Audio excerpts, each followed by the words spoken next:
Wow. ¿Qué pasó, Eddie? Good afternoon and welcome once again to one more Bible study of this Your Positive Action Ministry.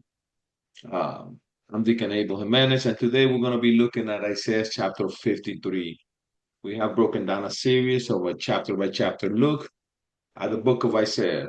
I encourage you that with whoever is seeing this for the first time, you can find our series in whichever way you found us right now. Before we move into Isaiah chapter 53, I want us to look at Isaiah chapter 52. The way that we structure before I continue, the way that I normally structure our studies, and there's always questions that I ask throughout.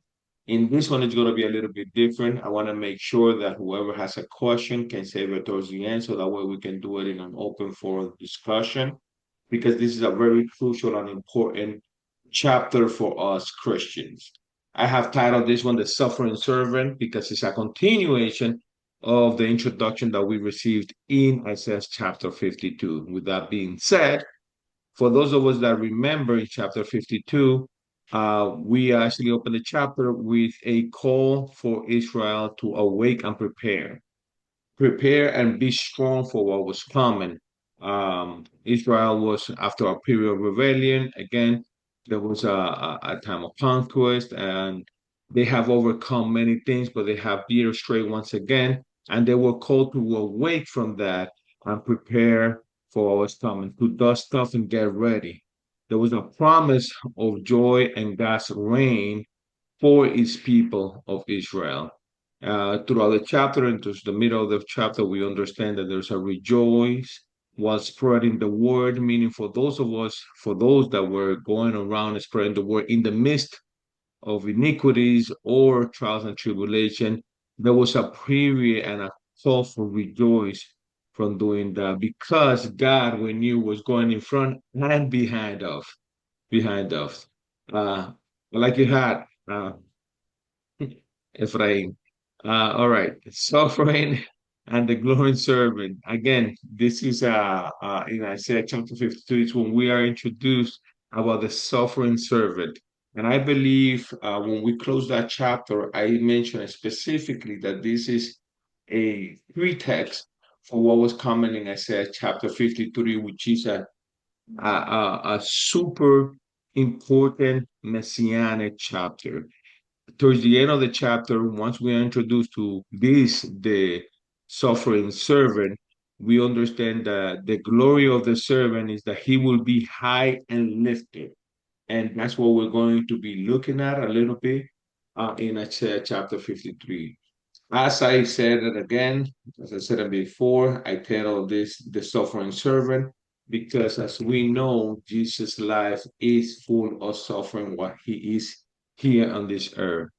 This chapter is very important in significance for us in the Christian community because I learned a few things in looking for this chapter. Um, People use different names for this chapter. Historians use different names. Particularly, I looked at Christopher Gassler. I think it is the way that I pronounce that name. Um, but I looked at him. I looked at some of the folks that work in the Blue Bible Project, David Gusick, also that we have referenced before, and they all align with how important this chapter is because it is a chapter that is truly a messianic foreseeing of what is coming when Jesus first coming goes. So there's some in the Christian community that refers to this as the son of the suffering servant, almost making reference to one of the, let's say, when we go to the chapters in the book of Psalm, and you know that a lot of the chapters in Psalms, they're songs from David. In this one, it's almost like a song of the suffering servant. Is one of the names, which I thought it was very, very impressive, and I wanted to put it. The way that I broke down this chapter, it was when I learned about the importance of this chapter is that there's sort of I broke it down in four parts, okay? sort of dealing with his birth, dealing with the suffering in his life, that actually culminated to the third part, which is his death. And the last one is actually the glory and the final victory, which is his resurrection and overcoming of death. All right. So in there, in the first part of the chapters, verses 1, 2, and 3, we learn about the level of humble beginnings. We learn in chapters 1, 2, and 3 that he grew up, and he says root of dry ground. And it's a direct reference of how poor or impoverished or how humble Christ's birth was. When you think about the King of Kings does not alive, but he actually gives us a warning that the one that is to come is going to come with the highest level of humility. And as he points out there, it's like it will all spring from place that there is nothing. And as we know, Jesus was born in the poorest of poorest conditions. There's a lack of our desire that is presented. We know the level of humility associated with Jesus' birth, and not only that, Mary and Joseph, as being selected to carry out this task, they still come across as very humble people that don't have any type of desire for the outward um, um, worldly things. We also know that there's a level of rejection, and this speaks to the struggle of Jesus' birth, right? We know that Mary is approached by one of the angels, and she is actually placed with this task. But there's a level almost of like disbelief, as you can imagine, in as humans given this task. We understand that there's almost a level of I don't want to say rejection on the part of Mary, but rejection from everybody else that they were going to encounter, both Mary and Joseph. Okay. In chapters 4 to 6, we talk about the suffering, and it is a continuous suffering. We know about all the things that he is does what he's in life, and how he is able to overcome some of that suffering. There's a level of persecution for those, the teachers of the law, that we understand. In the chapter, he speaks about all of the different things that he comes across, the persecution and rejection that there is, and some of that is actually paraphrased in different ways.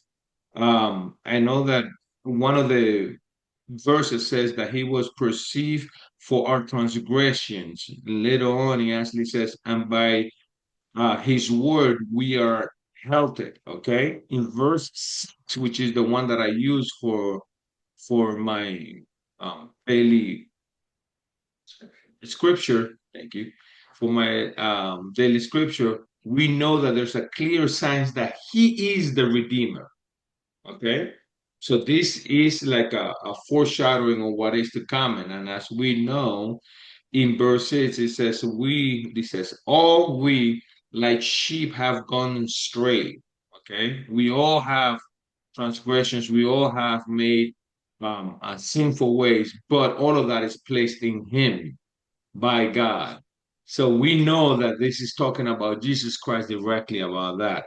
We see the level of surrender continuing with the explanation of the entirety of Jesus Christ's life. He surrenders to the authorities, even though he is free of sin. Okay, but he keeps silent. We understand that it, he says it directly in the scripture. He says it in verses 7, 8, and 9. Thank you. 7, 8, and 9. It tells us that he did not open his mouth, even though he was persecuted, he was accused, and he kept the silence. He was unjustly taken, unjustly tried, and yet he still did not open his mouth. The chapter actually tells us. He says it, that he was cut off um, from the land of the living, and we know that this is talking about his crucifixion and taken into the grave. Um, he says, "No decent in there was nothing on." the time of his death, towards the end of his death, that and his persecution, that he actually did that would contradict what is going to happen later on. And in here, we know, excuse me, we know that later on he is taken to the grave, which leads us to the victory in his resurrection. That's the fourth part, and that is something that is illustrated in verses 10, 11, and 12. Okay?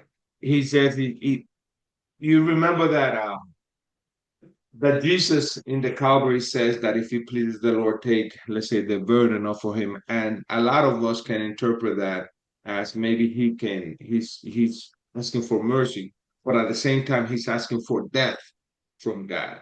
Take the burden that is being placed on him, meaning to carry out the task that is done. And I want to make sure that I keep connecting it to Jesus Christ because um, in chapter 53, we know that all of these things happen because it pleases the Lord. And again, in verses 10, 11, and 12, we know that he talks about his offspring. This is talking to us, the Christians, that directly come because of his sacrifice that he made for us. We definitely close the chapter with an exaltation of the offspring. I mentioned to you guys that a lot of historians and a lot of Christians actually use this chapter with a high level of significance. This is a chapter that is called by some to be carried out by Christians in one way or another, in their minds, embedded in them. The other night I was talking, or last night I was talking to my son, my oldest son, and I was talking to him about the importance of being able to defend the Bible in order to defend your faith. Okay. And this is part of those ways that we can defend our faith through the Bible. For anybody that says, okay, Jesus is not somebody that is talked about in the Old Testament, we can point them directly to the Messianic prophet, a very important one, Isaiah. And this is a chapter that we can carry in order to do those things and to defend our faith and our Bible. For me, this is the one name for this chapter that I am going to carry. Some historians, and this one came from, again, Mitch Glaser, I believe it is, he uses the word the fifth gospel, okay? Referring to, Luke, Mark, James, and John, we know that if you add this one, he will be the fifth gospel about Jesus Christ. Being perhaps even if you think of it in that context, the most important because he presents everything that the other four are going to carry. I like that name at all. I like that name a lot, so that's why I want to make sure that I carry it. That concludes my look into Isaiah chapter 53. I want us to make sure that we have any open discussion for those of you that were able to uh, look at the chapter. If you have any questions, you can post it now. I didn't want to post questions because it's straightforward, and I just wanted to talk uninterruptedly about the importance of this chapter. So if anybody has any questions, comments, or concerns, you can tell me now. Ralph has one, and Renee has his hand up. Go ahead, Rob. You know, the research that I did said that this is one of the most popular prophecy of Jesus in the Bible, and Mhm. I would like you if you can you elaborate a little bit about that verse 9? Verse 9.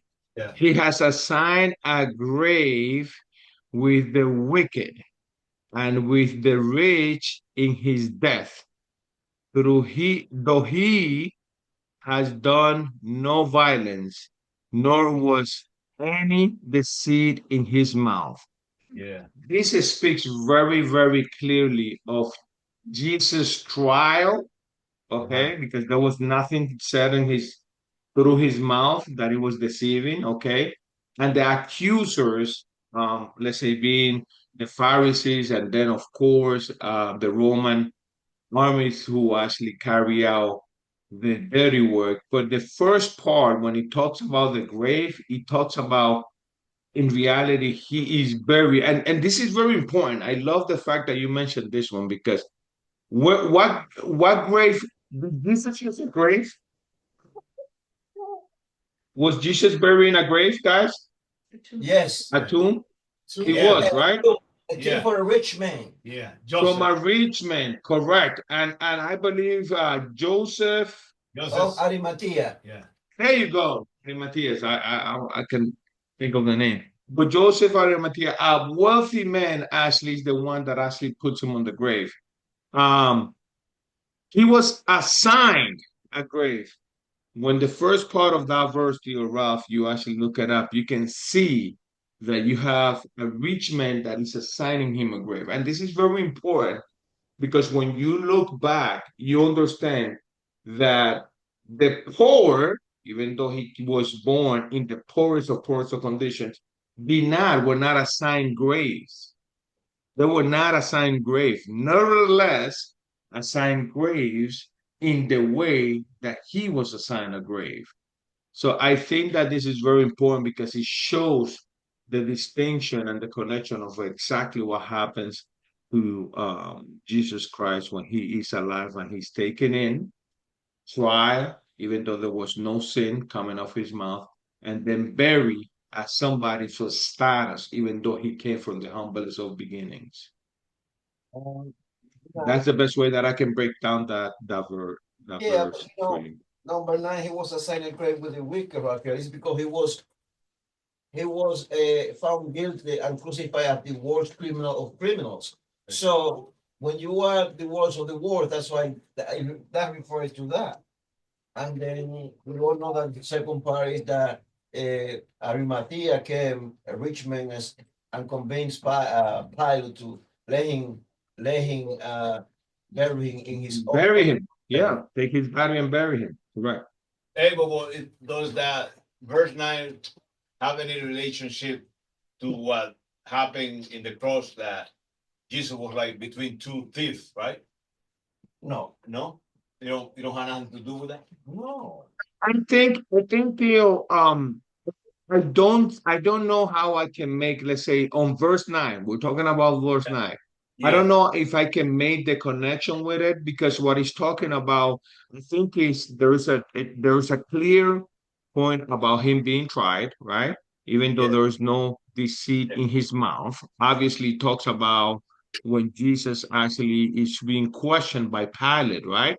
And he's asking him, listen, the accusers over here, they got you. So he's talking about that directly. He talks about the concept of violence, right? I think that it speaks about, let's say, how he was treated.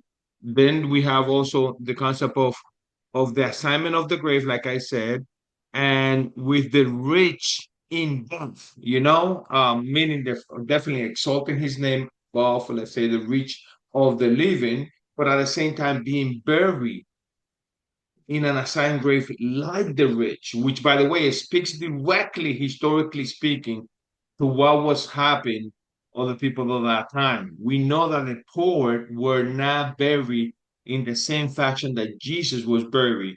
Nevertheless, he lived a life of humility, and if you dare say it, of poverty, you can say, and he was always among the poorest and among the needy and among the sick, yet he's buried with the rich. I think that's the best way that we can actually find the assignment of that verse 9. So Abel, verse 2 said, he had no beauty or majesty to attract close to him. Repeat that again, what? Verse 2 said the second part said, nothing in his appearance that we should dishonor. And he had no beauty or majesty to attract us to him. Nothing in his appearance that we should desire him. So does it mean that most likely he wasn't a very attractive man? No, no. He's talking about the things of this world. He talks about, it's very important that you have to understand. When he talks about his appearance, there's two ways that you can see that. You can say that about, let's say, his facial features, his actually way of being, or something of that nature, his physical presence. But there's also a second part that you can use, deal. When you talk about appearance, you can see about who's coming in, let's say, in gold and silver, who is actually adored in all these things of the word. And I believe that that is the part that he's talking about. When you actually, the reason that I say that is because in his totality, when you look at the beginning, he says he grew up before him like tender shots, okay? And like root out of dry ground. Huh? Shoot, exactly. Okay, thank you. And like root out of dry ground. It tells you that it's dry, it's out of poverty. All of those things show something of like, it's undesired. You don't want to be compared to something that it comes out of dry ground. Okay. Nevertheless, I think he's pointing the picture, his outward appearance on that second interpretation that I mentioned, not necessarily about his physical appearance, but of the other things of desire that we want, because I think he's drawing up the picture of humility and poverty. That's Exactly. what I believe. Like people that have money and this and that, people like to Mhm. follow people that have money. We gotta assume he was charismatic because people love his preaching. There is, I gotta tell you, everything when we study these things, the biblical stories, we actually come up with a very common theme. We say, man, the things of 2000 plus years ago are the same things of now, the same issues. We're fighting with vanity, we're fighting with jealousy, we're fighting. It's the same thing. It's the same sinful natures that we are fighting, right? So there is no way that you can tell me that a level of charisma to the point that is needed for Jesus to do what he did, to actually calm a crowd of thousands, even though they're hungry and they still follow him, to just hear what he says, doesn't show you somebody that had stature and had an appearance that is definitely something that you want to admire and that you want to follow. Today, we actually know that the high successful people that are able to project, let's say, that level of influence, have something that they desire, even if it is at the physical level or the ability, the speaking abilities that they have, that they contain in order to captivate us. I think that's the same now. The problem was the same 2,000 years ago. So I don't believe that this is talking about outward appearance for that nature. Nevertheless, we still now are attracted of people that have some level of status because of the car that they pull up, Exactly. or the watch that they might be wearing the wrist. It catches our eyes and it still is attracted to us. So then you're like, okay, even if it is because of the things that they have on their body, you are attracted to them by looking at them, right? So I think that that's what he's talking about. Hey, well, one thing that really, one detail that really attracted my attention was that, and he said that this prophecy was written like 700 years before Jesus, right? So that Hmm. that proved the point that the Bible was inspired by God. We were like Correct. early man that they wrote this prophecy about Yeah. Jesus Correct. 700 years before Jesus, Yeah. appeared on this earth. And So that proved the point that yeah. the whole Bible was inspired by the Lord. And this prophecy was fulfilled such a to a perfect point that I like verse 7 that say he was led like a lamb to the slaughter, and as a sheep Hmm. before its shearers is silent. So he did not open his mouth. And we know from the New Testament that Pilate encouraged him to defend. He didn't say anything. Yeah. You only said Yeah. that, or you say the king of the you say you have said it because Jesus cannot lie. He gotta say yes, Yeah. you said it. Yeah. Yeah. Correct. Yeah. Correct. Yeah, this is a great chapter. Like I said, I held it. I like that title that I mentioned. It's like, oh, the fifth gospel. I'm like, oh, that's beautiful. And Using this chapter. It's just again a nickname, but I think I'm gonna carry that one so I can remember number one, and I can also properly teach it about the importance of Isaiah chapter 53 and the prophecy that it is about Jesus Christ. I'm like, okay, that's the fifth gospel in my mind. That's just in my mind that I'm just and using it because I like that name. it's Amen. good that you mentioned that people to use this gospel to prove that Yeah. Jesus Messiah and to defend the New Testament. So now I have a Yep. tool I never thought Yeah. about. Never thought about. Yeah. it. Oh, man, good job. Thank you, Yeah, Inigo. all right. So, Thank you. You guys can stop recording. I don't know if you guys are still recording. All right. Renee, do you have positive news to